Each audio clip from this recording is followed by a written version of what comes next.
Dear.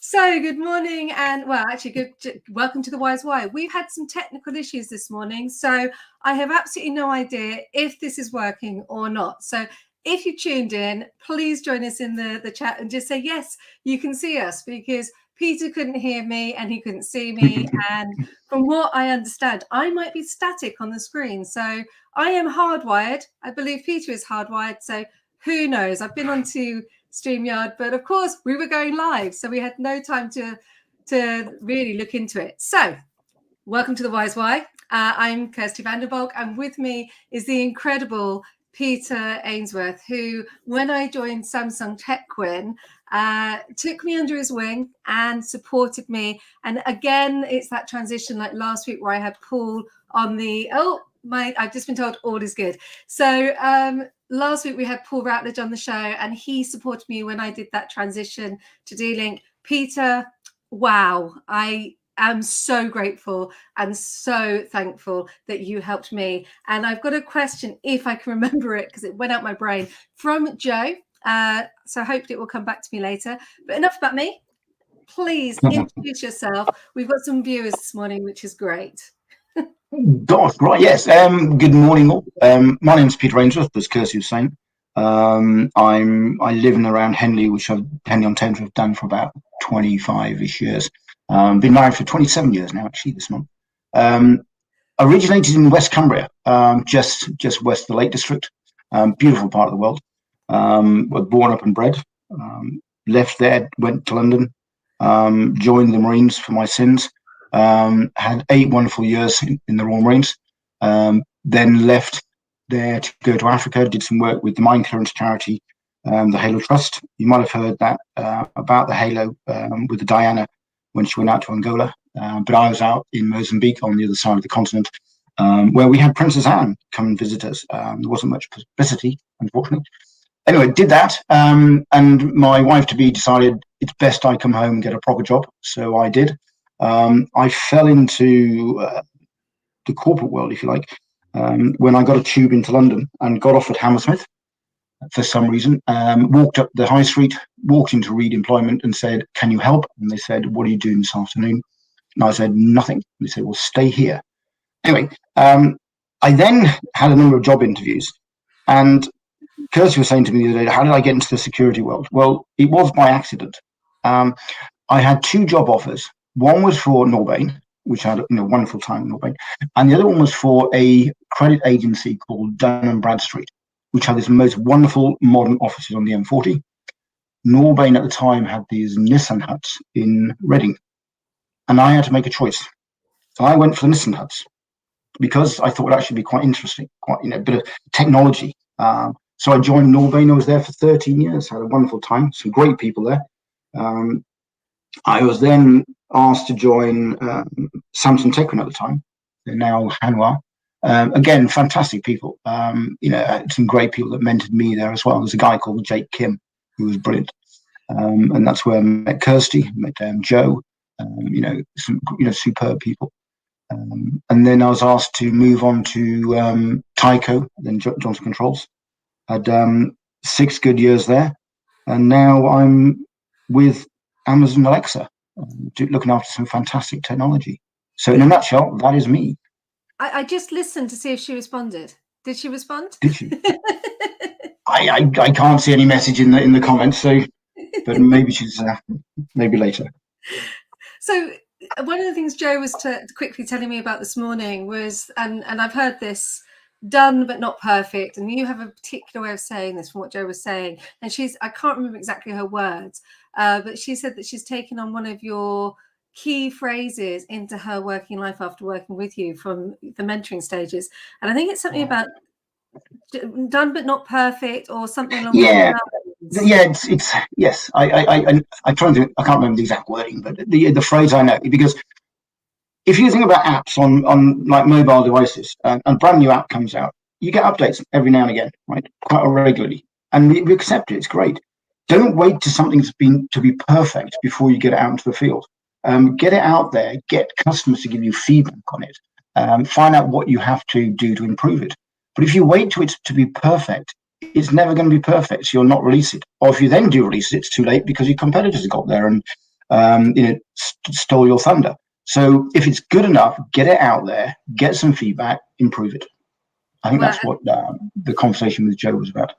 So that's interesting because I did that with my website, and yesterday after a conversation with you, I went crazy and revamped my website because it was done and it's still not perfect. I hasten to add, but I wanted to bring the wise embedded into there so that people could see them and easily find them. So yeah, done but not perfect is a great example. I'm interested on why the Marines.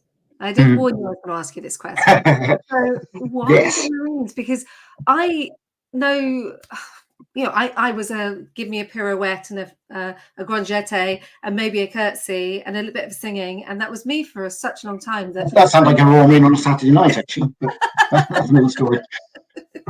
So why the Marines? Because I can't. It's nowhere near my mindset. So I know that people would be the same. Yeah, it's funny because my family is, apart from because of the age of our parents that did national service, we have no military history. But it is bizarre. But there was a comic back in the day called Warlord, and in there was a character called Union Jack Jackson, and he was a sergeant in the Royal Marines in the Second World War, attached to the U.S. Marine Corps, and I just fell in love with this character, and that was it. I wanted to be a Marine. Really from about the age of 8. But I had this wobble, as I call it, when I was early teenagers, and I wanted to be a banker or an accountant. And then one morning, I think I was about 14, 15, I went into the local bank with my parents, and I saw these people sitting at desks behind these counters and thought, I don't want to do that. I want to be in the outside world and, running around, climbing up mountains, skiing, canoeing, seeing the world and getting paid for it. And so I joined the Marines in '87. And fantastic life. And of course, I only found out recently that you are really close friends with the godmother of my daughter, which I think is incredible because obviously, so there's no such thing, 6 degrees of separation. We worked together for I don't know how many years, and I had no idea. Obviously, I didn't have our daughter at that point. Then she came along, and this wonderful young girl who, well, she's not a young girl any longer. She's this incredible lady. And I turned around to Emma and said, would you be the godmom? And then you posted a picture. This is what the power of social media. You posted a picture on Facebook, and I went, hang on, how did that happen? And of course, I texted Emma yesterday and said, guess who I've got on the show? So she's going to catch up later. So I'm sure. Oh, super. Yeah, I'm sure Jim will be watching. So why, and I know the answer to this. I know, of course I know. Why do people come to you? Why do people? Gosh. Yeah, what I know why, and of course I can answer that, but I'm just intrigued by your version of it. I suppose I like helping people. I think I suppose it starts off where when someone's new in a company, you want to see them succeed for numerous reasons, and part of it's selfish. But if the people next to you and with you succeed, then it's less hassle and less work for you. And you want them to succeed, you want them to do better because they'll come up with better ideas, all that stuff. So if when you came to me and say, look, Peter, I've got an issue, I want to try something out, or I need to find information, I go and find it, dig it out, give it to you, and make sure you understand it, and make sure you can move on with it. And then that encourages you to ask more questions. So I'll then try and find out more answers and again, point you in the right direction. It's about helping people and helping people to succeed. And by doing so, you give them the confidence to do more. You give the confidence to them to go, if you don't quite succeed this time, that's fine. Peter's there, he'll back me up. I just like seeing people succeed and not be miserable at work. I like people being happy and content at work. So anything I can do to help that, I just enjoy doing. I like seeing the satisfaction in people's faces when they go, yeah, got it, I understand it. One of the things I really remember about you, and I know that there are people on the call that are watching this right now that will agree with me, it's about response time and customer service. And one of the things a lot of people don't realize that the people that you work with are also your customers. And one of the things that was always really good when I was trying to, because obviously I joined to set up the channel, which I know that. no one listening to that knows that, but I came in to set up the IT channel, and that was quite a challenge. And I was rooting around and trying to understand the price list and various different aspects, and much more complicated in from a commercial point of view to what I'm. Well, I suppose it's actually very similar. But I would come to you and I'd ask you a question which I would expect potentially not to hear back from for a couple of days, but I always got a response either that evening or the next morning. I was never left waiting, and that's taught me a huge amount. And there's a gentleman on the call, Stephen Taylor, who I know that it's one of the things that I went into the meetings when I first met him with, that attitude that you had actually really instilled in me, that you don't leave someone waiting. I've done it before, but never to that extent. You really helped me understand that. So on a personal note, thank you. No, my pleasure. I suppose there's two parts to the answer. One, it goes to the part selfish bit, and part the more important one, which is the customer. The customer is not just the end customer. The customer is people within your business. You're trying to help them out. So in the example you gave about yourself, trying to find information, your customer's waiting for you. So if I can't get back to you now, then your customer's then waiting for you to get back to them. And it extends that period when the customer's then satisfied. If a customer takes too long to get satisfied, they go somewhere else. So if you have the answer, just give it over, give it to somebody that can pass it on, and the customer get really happy. The other thing is, and this is something I've always believed in, you have maybe 10, 15 things to do a day, 1,000 things to do a day. It doesn't really matter. And if you know, if you send me an email that says, Peter, what's this figure, or how to do this, or where can I find that? That's a 30-second email. Just get it done, get it out of the way, move on to the next thing. So a lot of the things that people ask are very quick and simple. And so why sit in your email box for 12 hours and then spend 30 seconds replying to it when you could have done it 12 hours ago and just got it done? It's out of your inbox. The person you're speaking to is satisfied, they got the answer. Their person they're speaking to is satisfied, got the answer. To me, it just makes perfect sense. I often struggle to understand why people would sit on emails and things that could be responded to very quickly.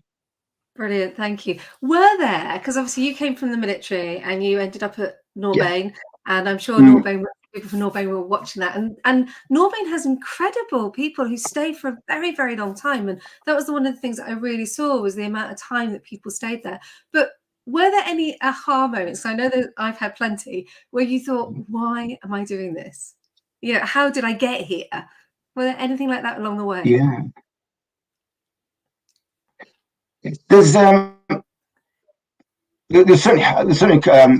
aha moments in Norbain on suddenly realizing something, but there's also aha moments later on when I left. One of the reasons I left Halo Trust, which I'll talk about as well. So the aha moment in Norbain was, being young, keen, and everything, want to learn as much as I can, as quick as I can. Within the first few weeks, I learned all the acronyms. The direct drive, automatic IRS, all that stuff, to understand the technology. So I learned the acronyms. I learned what things meant. I learned what things did. I learned how they went together. But I got really frustrated when I was speaking to customers and I couldn't answer the questions. And there was a great bloke there. I can't remember if he's still there. A guy called Dave Lowe, superb mentor for me. And what he was going was, you know the answer, Peter. You've learned the answer. But what you haven't done is understood it. And that was a huge aha moment. You can learn as much information as you'd like, but unless you understand the why, the how behind it, it won't sink in. You won't be able to look at it from a different dimension. So if someone comes to you and asks you a question that is slightly left of center, unless you understand what the information you've taken in, you won't be able to help them. And so that to me was a huge aha moment. Understand what you've been told, understand what you have to do, not just know it. So that was a huge aha moment.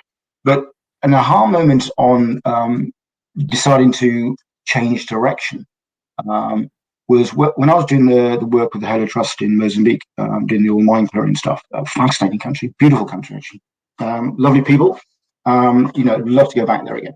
And I've been doing the mind clearing for about 6 months with the teams, and quite often it gets quite monotonous. And monotony breeds boredom. And I remember just sitting in the Land Rover. I think we were in a place called Melange on the Malawi border, and I was going, "This is not good. This is quite dangerous.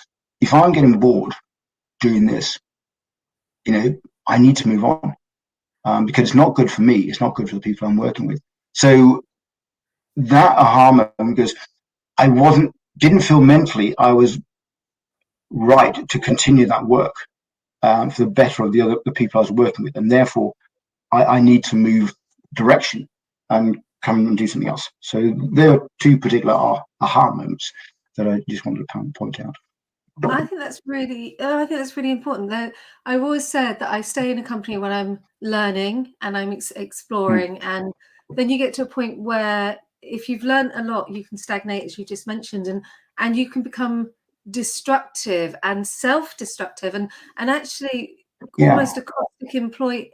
And there have been points in my life where I know that I have reached that point. And what I love about what I do now is I'm constantly learning, I'm constantly evolving. And I learned yesterday how to embed YouTube videos into my website, which I wouldn't have done yesterday morning if I had known. But it's that constant learn and not desire for knowledge. So you mentioned earlier somebody that mentored you at Norbain. Has there been anybody else along the way? Because you were there for me, let's be honest, and some of the conversations we had on the way back from IFSET were just incredible. And what I loved about you was you were able to calm me. So when I was feeling overwhelmed, which was quite a lot at the beginning, you were able to say, stop, and slow down. So was there anybody that mentored you along the way? Or tell us about that drill sergeant that told you off. Yes, thank you for that. Okay, so I'll talk about the mentoring bit first. So there's lots of people along the way. People think about mentoring being these big events, these big occurrences, but there's so many little things that help and affect us along our way. And make things, better for our lives and stuff. But there is one person I want to call out. At Tyco Junction Controls, there's a lady called, she's retired now, Anne Gallagher. Superwoman, very bright, very intelligent, but knew how to work with people, knew how to get the best out of people. And we'd worked together for quite a while. And I was promoted sort of out of the blue to be general manager for the video business. And and I got her working with myself, and she was just brilliant. And she helped me, as you were saying, keep calm. It helped me understand the bigger picture and how to deal with certain levels of management. And she was just brilliant. I speak to her now and again. She's over in Belfast. Wonderful woman. And my hat goes off to her, and my heart goes out. She's a great lady. But my infamy in the Royal Marines. Yes, I probably have on record, and unfortunately, it's on the BBC film list, which is worst case. I have the record for the fastest ever telling off in Royal Marine officer training. We were given instructions to arrive at the officers' mess. I think I'd call it by midday. Be in the ante room, suited and booted at midday, and you get met. Anyway, on the train, there's other guys there with suitcases, rucksacks, and all that stuff. Quite a lot had suits on, and because I'd been sort of living in and around London, I had a sort of open-necked, funny coloured shirt, and a flying jacket I'd bought a couple of years before. And I thought it was a bit odd, but never mind, I'll get to the mess and get changed. No, I got off the train, met by this wonderful guy called Colour Sergeant Williams, and the BBC film crew. And the first thing I heard was my name being shouted out, Ainsworth. I said, "Yes, sir." He said, "I'm not a sir, I'm a Colour Sergeant," so that didn't help. He said, "Are you joining the RAF or the Royal Marines?" And I just blushed hugely. And so from then on, whenever we have a reunion, we have a great bunch of friends, and Jim, who you referred to earlier, is one of the guys. Fantastic guy, fantastic bloke. We meet up periodically, but we always have a 10-year reunion. And I take my jacket to the 10-year reunion every time we meet up. So slightly embarrassing. No, so for anyone listening, I will drop the link for the YouTube video, I believe, into the chat so you can watch Peter being told off, because I just think it's priceless. So I'm aware that you've got to jump, and I am well aware that you're going off for a meeting. So I just wanted, as I said to you, I keep it around this moment. I have. This is the moment where you get to throw any question at me that you want to, that I have no idea what it's going to be. So you've been in the hot seat, so did you want to throw something at me and see if I can actually answer it? Whilst you're thinking of that, we've had a few people pop in and say good morning. Annette says the fact that people stayed with the company as long as for a long time is a good sign. Luke Steele says amen. Knowledge is easy to obtain, but wisdom, which is the understanding of that knowledge, is what is key to anything. And Joe managed to hop on. She was doing some fairy tale thing with her child this morning. So look at the comments later. Now, yeah, she's a wonderful lady and super mother. Yes. You've changed direction a number of times in your career, and I suppose when I spoke to you, last met you a month or two ago now, you seem really happy with what you're doing now. Do you think this is a rhetorical question, in a way, a good move for you? You've been contented now with what you're doing? Yes. So the move, well, we met when I was debating having that. Should I set up? Should I be brave? Should I go forward? And the business is not what I originally set up. It was not what I originally planned, but it is where I'm playing to my strengths. You know, I am helping people overcome fear of public speaking. I am helping them understand how to be on camera. The thing for me is I am helping people, and I'm using my degree as well as my life experience and my business acumen.